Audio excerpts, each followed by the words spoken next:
Hi mga ka-Bible, Thursday today at meron akong Bible verse na gustong i-share sa inyo ngayong araw from the book of Mateo chapter 6 verse 28 hanggang 34. So ito ay continuation nung pamagat is Diyos o Kayamanan. So ito po yung mababasa natin sa Mateo chapter 6 verse 28 hanggang 34. Ito po siya.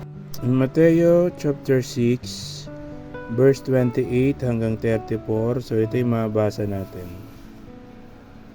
At bakit kayo nababalisa tungkol sa pananamit? Isipin ninyo kung paano tumutubo ang mga bulaklak sa parang. Hindi sila nagtatrabaho ni gumagawa ng damit.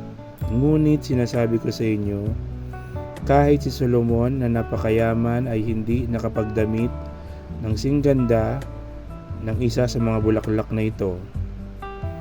Kung dinaramta ng Diyos ang damo sa parang na buhay ngayon at kinabukasan ay iginagatong sa kalan, kayo pa kaya kay liit ng inyong pananampalataya sa Kanya. Kaya't huwag kayong mag-aalalang baka kayo't kapusin sa pagkain, inumin o damit.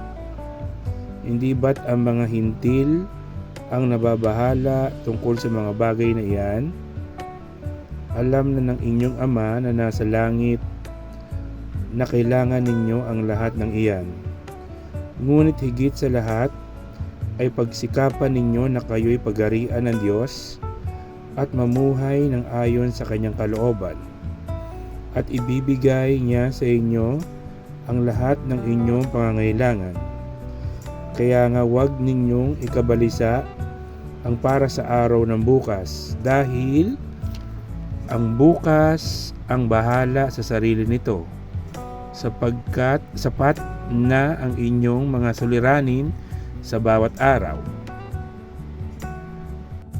So yun po yung mensahe sa atin ngayong araw ng Mateo chapter 6 verse 28 hanggang 34. Sana is nagustuhan nyo po yung Bible verse na binasa natin ngayong araw. Don't forget to follow my FB page, like and share the videos, and subscribe to my YouTube channel. So keep safe, God bless. Always remember, Jesus loves you. Bye-bye. Hi mga ka-Bible, Thursday today at meron akong Bible verse na gustong i-share sa inyo ngayong araw from the book of Roma chapter 15 verse 13. So ito po yung mababasa natin. In Roma chapter 15 verse 13, so ito yung mababasa natin. Puspusin nawa kayo ng Diyos na siyang bukal ng pag-asa, at nawa ay pagkalooban niya kayo ng kagalakan at kapayapaan sa pamamagitan ng inyong pananampalataya, upang mag-umapaw ang inyong pag-asa sa pamamagitan ng kapangyarihan ng Espiritu Santo.